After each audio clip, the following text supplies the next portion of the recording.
Hey, vinyl community and all my music loving friends, it's Mike, MGK Boston, back with another video. It's actually 2 days in a row for me, count it, that's two. I don't normally do videos 2 days in a row, but when you have crappy weather like this, there's not much else going on here. Metro West section of Boston, it's a dreary early fall day, kind of suits the season and we need the rain, so what are you gonna do? So I was surfing YouTube like I do earlier this morning, and I saw Aaron over at Square the Circle channel. He posted a video, a response to a contest for CGC, the vinyl guy, his real name Christian. He's having a push to 500 subscribers. And so I watched Aaron's entry, I like that. And yeah, I suggest you check out his channel, Square the Circle. He's a funny guy, and his name's Aaron, and he's got some cool stuff on his channel. So check that out. But anyway, the contest is from CGC, the vinyl guy. Subject is very simple. It's 6 albums from when you were age 6. So I was born in 1968, so this puts me to 1974. So I just kind of streamed through my Discog stuff. That was the quickest way to filter that out. And I came up with 6 titles from the year that it was, 1974. So this is my official entry into that contest, and we're going to begin with the Hag himself. It's Merle Haggard.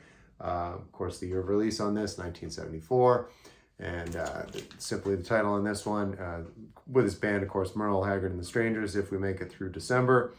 Not his greatest album, but it's pretty listenable. I've probably got half a dozen Merle Haggard records. This mid-70s stuff it's hit and miss. This, and same with this album, it's also hit and miss, but there's a couple of moments on here. He does a cover of a Lefty Frizzell song, if you like real early honky twangy stuff. That's a song on here called I'm an Old Man. That's good. And of course, the title track is good, real smooth. He's got such a great voice. Of course, the title track, If We Make It Through December. So the release on this one, again, 1974. Merle Haggard. I don't think there's anything on the inside here. Nope. And he was on the Capitol. There's the orange Capitol label. Again, If We Make It Through December. Merle Haggard and the Strangers, 1974. There's the sharp-dressed man himself. It's Brian Ferry. I'm a huge fan of him and, of course, his band. He was the lead vocalist, of course, for Roxy Music. They're on some kind of a reunion tour right now. I don't know if that show came and went. They were playing Boston Garden. I couldn't believe it. And the ticket prices were outrageous. Not Bruce Springsteen outrageous, but certainly I thought, wow, they certainly can't, as much as I like Roxy Music, I don't see them filling a venue that size. But anyway, I'm getting sidetracked. This was released again, of course, in 1974, and it's his second solo album. So Brian Ferry would release solo albums concurrently while putting out output with the band Roxy Music, because he would like to do his own thing on the side. And this, again, like I said, was his second solo album, and it's called Another Time, Another Place. Just there he is on the front. Let's see what's on the inside here. Really nothing. Of course, he was on Atlantic. Some great tracks on this. He loved to do covers. Smoke It's in Your Eyes. He does a cover of that. That's really excellent on this. You Are My Sunshine. That's a traditional. He does that. The Sam Cooke song, What a Wonderful World. He does a version of that. And of course, following that, it's Bob Dylan's It Ain't Me, Babe. Great version of that as well. Really excellent album. And actually another cover on here, I should be remiss not to mention it, Help Me Make It Through the Night. That's a Kris Kristofferson composition there. And look up the Kris Kristofferson version, the original too. It's excellent, but he does a great version of that and complements it. Nothing like a good cover version, I always say, if it's done right. And Brian Ferry was a master at doing just that. And this, again, his second solo album, Another Time, Another Place, 1974. Great year for music. And on that note, the final Genesis album with Peter Gabriel, there he is down there. This is a big concept album. I didn't really get it. I love the music, but apparently he tried to approach studios to make a movie out of it. It's about some guy trying to get from Puerto Rico to New York City, some guy named Ray, I think. And here's the whole story on the inside. It's really nonsensical to me. It's just a little too abstract, but the music is excellent. Of course, the title track, Lamb Lies Down on Broadway. The first record in this 2-record set, of course, this was on Atco, plays more like a regular studio album. And then the second one goes into more instrumentals and stuff like that. So Carpet Crawlers is a great tune on this. Of course, the title track, like I said, Lamb Lies Down Broadway. Cuckoo Cocoon, In the Cage is excellent. And yeah, so it's 1974, double album, the final album with Peter Gabriel on lead vocals before the band would switch things up, and Phil Collins would sing, and they would bring in session drummer Chester Thompson later on for touring purposes, and Phil and Chester would trade off on drums while Phil would come out to the mic and sing. Phil Collins, of course, those first Genesis albums with After Gabriel Left are really excellent too, worth looking up. But again, it's The Lamb Lies Down on Broadway. It's Genesis, 1974 release for that double LP. So where are we at here? That's 3. 3 down, 3 to go. That's right. All right, so moving into some jazz here. Here's the front of the album. The front and the back are the same. Of course, I'm a big fan of pianist Keith Jarrett, and he had his American quartet. And again, concurrently, he was in Europe recording with 3 other guys, and they called it the European Quartet, Keith Jarrett European Quartet, if you will. Jan Gabarek, if I'm saying that right, on sax. Keith Jarrett, of course, on piano. Paul Danielson on bass, and John Christensen on drums.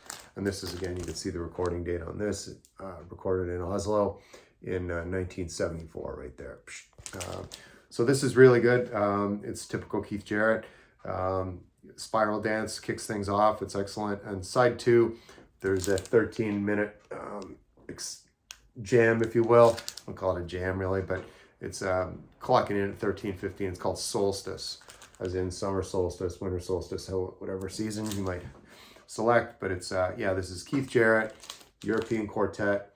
And it's the title of this album is actually called Belonging. And yeah, there is a track on side 2 called Belonging. It's a short one, coming in just over 2 minutes. But I really love Keith Jarrett. And you should too, if you like jazz piano. Sometimes he's a little far out, but this is pretty accessible. Nothing too crazy or free jazz about this one, and it's called Belongings. And again, released in 1974. Keith Jarrett, European Quartet. And I mentioned Kris Kristofferson earlier with that Brian Ferry album. He did a cover on that. This is Kris Kristofferson and, of course, and Rita Coolidge, his wife at the time. This was their third record that they did together. Jesus Was a Capricorn was one, and the other one, the name escapes me, but this was the third. And it's really good. I love it.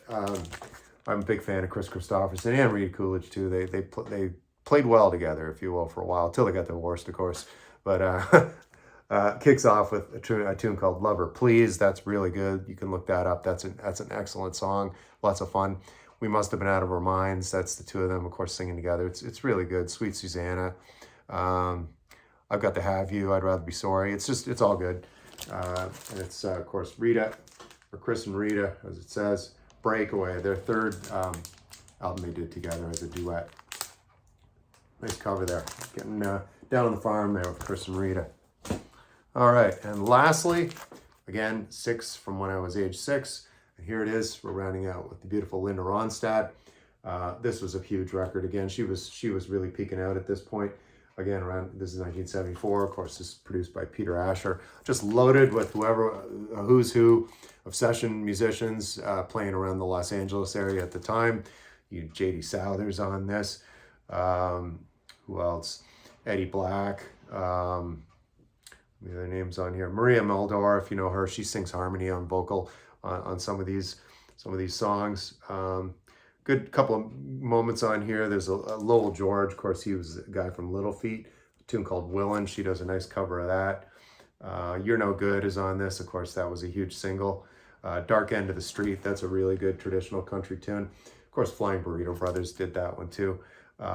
Really excellent. So, rounding things out here again, 1974, Linda Ronstadt. Of course, the title of this album is Heart Like a Wheel. You can see right there, and there's Linda in all her beauty. And that is my entry for 6 from 6, I guess, 6 or whenever you're age 6. For CGC, the vinyl guy, that's Christian. So good luck with the contest, Christian. Hope you get lots of entries, and maybe you'll pick mine as a winner. Who knows? Stranger things have happened. Anyway, folks, have a good weekend, whatever you're doing, and I'll see you next time.